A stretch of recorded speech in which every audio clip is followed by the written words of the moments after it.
Bom, meus queridos, nessa aula a gente vai analisar um documento HTML comparando ele com o HTML5 a fim de ver as diferenças entre eles. Mas antes é preciso que a gente mude um pouco a forma de pensar em HTML. Muitos de nós desenvolvedores não damos a devida importância a ele, utilizando simplesmente para realizar a marcação. E o fato é que o HTML é a linguagem mais importante no desenvolvimento web. Basta analisar do ponto de vista que podemos criar sites com PHP, ASP, Python, entre outras linguagens, mas sem HTML, pessoal, não existe web. Outro ponto bem importante é que quando criamos o web, o principal objetivo de um site é servir conteúdo na internet. E às vezes a gente não dá a devida importância ou atenção de como servir esse conteúdo. Tendo isso em mente, vamos iniciar nossos exemplos. Eu deixei aí na descrição da aula, pessoal, um arquivo para vocês baixarem de modelo de HTML. Ele tem esses dois modelinhos aqui, que é aí um documento XHTML, tá? Como a gente vinha usando, e um documento HTML5, para a gente ver e entender as diferenças entre eles. Façam o download aí, vocês podem descompactar na pasta do módulo 1. Perceba que eu dei uma alteradinha aqui também. Na aula passada a gente criou a pasta 01 Técnicas de Detecção e criou o arquivo index. Eu renomeei aquele index para o nome da pasta e puxei aqui para dentro da pasta do módulo, assim fica mais organizado para a gente acompanhar depois.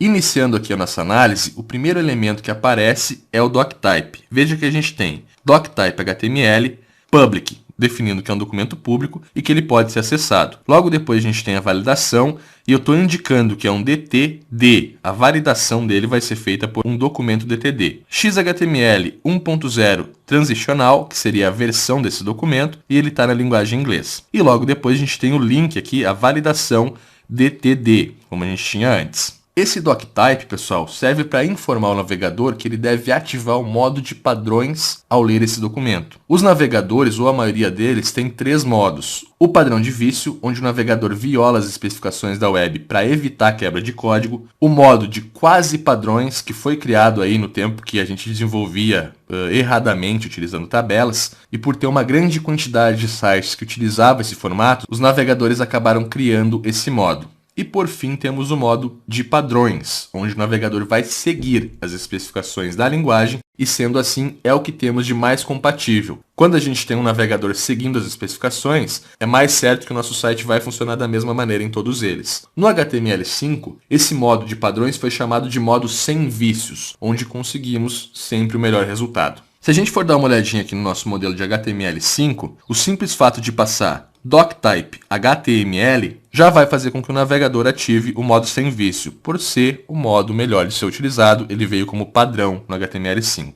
Aqui tem um detalhe muito importante, pessoal. Para que o navegador ative o modo pelo doctype informado, nunca deve existir nada antes dele. Ou seja, se eu tiver apenas uma linha em branco aqui ou qualquer código antes, o navegador não vai utilizar o doctype e vai ativar o modo de vício, o que provavelmente vai fazer com que os navegadores interpretem seu site de modo diferente. Então é importante que o doctype seja sempre a primeira linha. Nosso primeiro elemento aqui, pessoal, é o HTML. Perceba que temos aqui o atributo XMLNS. Ele está com igual, passando novamente uma URL de validação. Esse atributo vai informar que o documento está dentro de um espaço XHTML. Contudo, pessoal, os elementos do HTML5 sempre estão dentro desse espaço XHTML. Logo, a gente não precisa mais dele. Nosso documento HTML5 vai funcionar exatamente igual com ou sem. Depois temos aqui o atributo lang, PTBR, e o atributo XML:lang, PTBR. Como os dois estão informando a mesma coisa, logo a gente não precisa também do XML:lang, ficando apenas com o HTML:lang, PTBR. E fica tudo pronto. Isso basta para definir nosso arquivo como um documento HTML5 válido. Para que a gente entenda melhor o HTML, é preciso enxergar ele como ele foi projetado. Toda a colocação do HTML é estruturada no desenho de uma árvore, e toda árvore, logicamente, tem uma raiz. A raiz do nosso documento é a tag HTML, e o primeiro filho dela é o elemento head. O head em si, pessoal, não sofre qualquer alteração no HTML5. Ainda tem a mesma função de informar os metadados para o documento, ou seja, a head contém todas as informações sobre a página, enquanto a body é responsável pelo conteúdo da mesma. Mas muita coisa mudou para os elementos filhos da head. Agora temos mais dinâmica nessas informações. O primeiro que aparece aqui, pessoal, é o meta do char7. ele é responsável pela codificação do documento. E é aqui que temos que informar qual tipo de caractere a gente vai trabalhar. Nunca deixe de informar a primeira linha do head com o char7, pessoal, é muito importante. Isso aqui, inclusive, é um passo de segurança. Se você tem um char7 aqui que não foi reconhecido e inicia a leitura do documento antes, você pode até ter invasão no seu site, tá? Pelo simples fato de você não ter definido qual char7 o HTML tem que converter e fazer a leitura. Então é muito importante. Primeira linha do head é sempre o char7. Veja que a nossa meta contém um HTTP equiv content type. Veja que eu estou definindo um tipo de conteúdo e o content dele está recebendo text.html, char7 UTF-8. Novamente a gente tem aqui uma tag que cai em desuso, porque o nosso documento já é um documento HTML. Se a gente for olhar agora no nosso modelo de HTML5, o simples fato de informar meta char7 UTF-8 já vai fazer o serviço também. Logo abaixo aqui do nosso meta, então,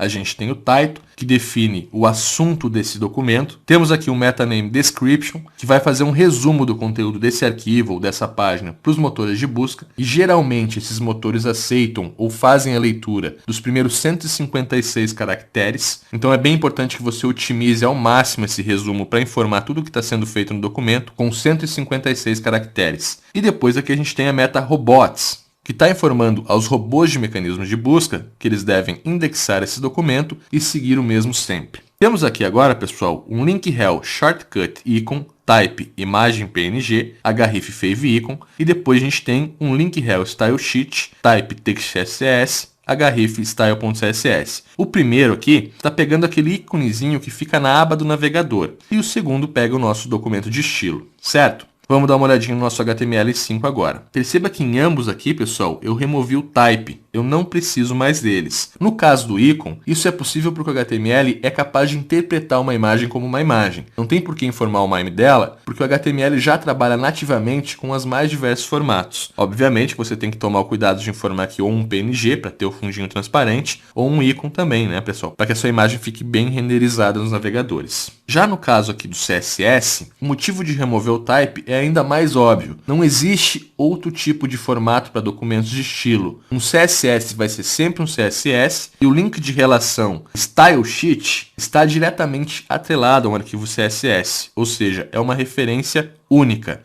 Se algum dia inventarem uma nova linguagem de estilização e você quiser utilizar ela, você pode simplesmente abrir o documento e definir o type aqui. Vai ser algo necessário, porque você vai ter que mudar o nome do documento também, então não tem por que você utilizar mais o type text CSS. Perceba agora, pessoal, que a gente tem aqui o link alternate exatamente igual nos dois documentos. Isso acontece porque o alternate serve para ativar o modo de RSS do navegador, ou seja, indicar que existe um feed no seu site. E esse feed ele pode ser armazenado em um RSS, em um Atom, em um PDF, entre outros aí formatos. Então aqui é importante que você informe qual o type, porque ele é uma aplicação.